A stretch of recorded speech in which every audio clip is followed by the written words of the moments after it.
Ho Chi Minh City abuzz with activities marking 51st anniversary of Reunification Day. U.S. President Donald Trump and Russian President Vladimir Putin hold phone talks on Iran and Ukraine. U.S. Secretary of State Marco Rubio rejects Iran's peace proposal. Hello, so good to see you again in today's news. I'm Hoàng Yên, and here we go, the first half of the show. A vibrant atmosphere is sweeping across Ho Chi Minh City as the country marks the 51st anniversary of Reunification Day, with a wide range of commemorative activities taking place. At Reunification Hall, large numbers of residents and visitors are gathering to explore the historic site, which has been decorated with flags and flowers, reflecting its enduring historical significance. In central streets such as Nguyen Hue and Dong Khoi, outdoor exhibitions and live performances are creating a festive, energetic atmosphere. According to the city's early plan, fireworks displays took place at 9 p.m. on April 30th at 8 locations, alongside special art programs across 3 venues, highlighting the spirit of national reunification. These activities not only serve as cultural highlights during the holiday but also help foster national pride, drawing strong public and tourist interest. Russian President Vladimir Putin recently held a phone call with U.S. President Donald Trump discussing a range of issues, including the conflict in Ukraine and the situation in the Middle East. During the call, Vladimir Putin expressed support for Donald Trump following an attack targeting the U.S. president at the White House Correspondents' Association dinner on April 25. The Russian leader strongly condemned the incident, stressing that political violence is unacceptable in any form. On the Ukraine conflict, Mr. Putin told Mr. Trump that Russia is ready to declare a ceasefire during the Victory Day commemorations on May 9. For his part, after the call with Vladimir Putin, Mr. Trump said the conflicts in Iran and Ukraine could end within a similar timeframe. Observers say the exchange reflects ongoing efforts to maintain dialogue between Washington and Moscow amid an increasingly complex geopolitical landscape, particularly in the flashpoints of Ukraine and the Middle East. U.S. Secretary of the State Marco Rubio said Iran's peace proposal does not meet Washington's conditions for ending the war, which has now entered its 3rd month.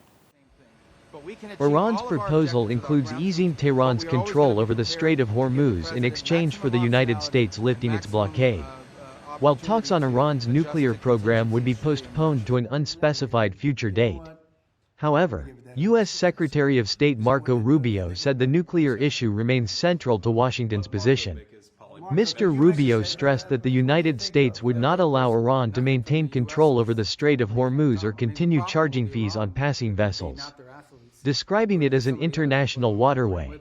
He accused Tehran of seeking to dominate the strategic route by requiring other countries to coordinate, seek permission and pay transit fees, demands Washington rejects. The White House also confirmed that U.S. President Donald Trump held a closed-door meeting with senior security advisors to discuss Iran's proposal to reopen the Strait of Hormuz, though no final decision has been announced. Upcoming are some updated news. On the very first day of the April 30th to May 1st holiday, tourist destinations across Nghệ An province recorded a surge in visitors, creating a vibrant and bustling atmosphere throughout the region. At the Kim Leen Special National Relic Site, despite light rain, thousands of locals and tourists made their pilgrimage to the hometown of President Ho Chi Minh. Long lines of visitors formed as people solemnly offered incense and explored historical sites associated with his childhood.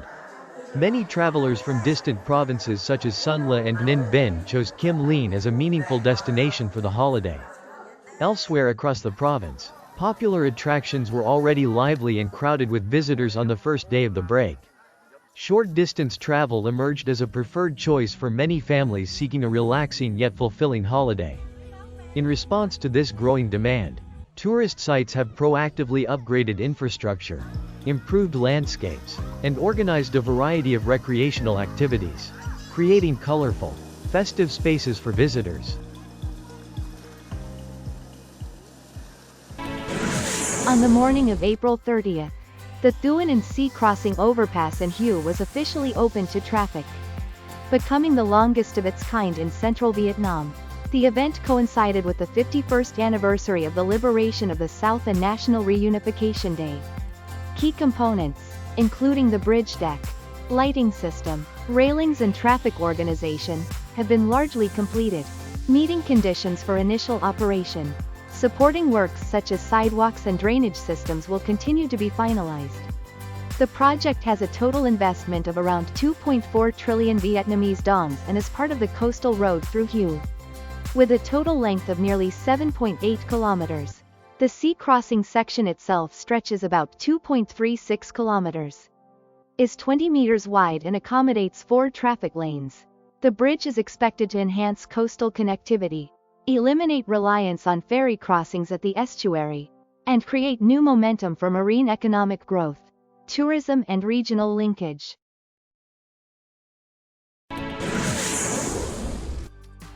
The government has issued Resolution 22/2026 on streamlining, decentralizing and simplifying administrative procedures, as well as easing business conditions under the management of the Ministry of Public Security.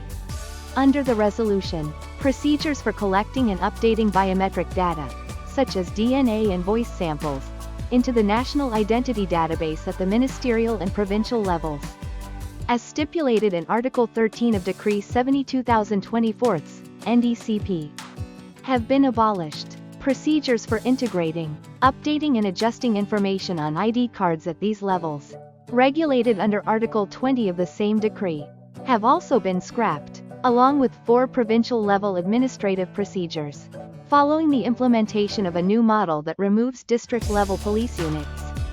The issuance of ID cards has been decentralized to commune-level police, aiming to better serve the public.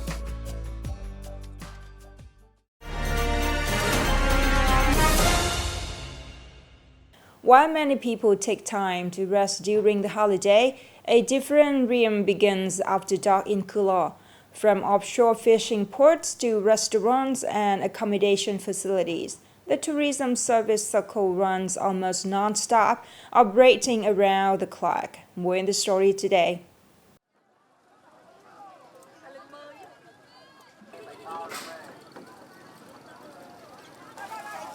A new day in Cua Lo does not begin in the morning, but in the rhythm of overnight labor.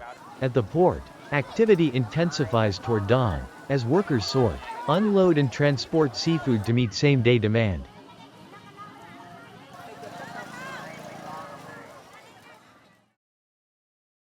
These days we've been catching squid. Last night alone I made more than 8 million Vietnamese dongs. During the holiday, we go out more often, leaving around 4:30 or 5 p.m., selling through the night, then returning at dawn. Choosing Cua Lo as a holiday destination, Kongmani Villafin from Laos arrived early with her family to check in.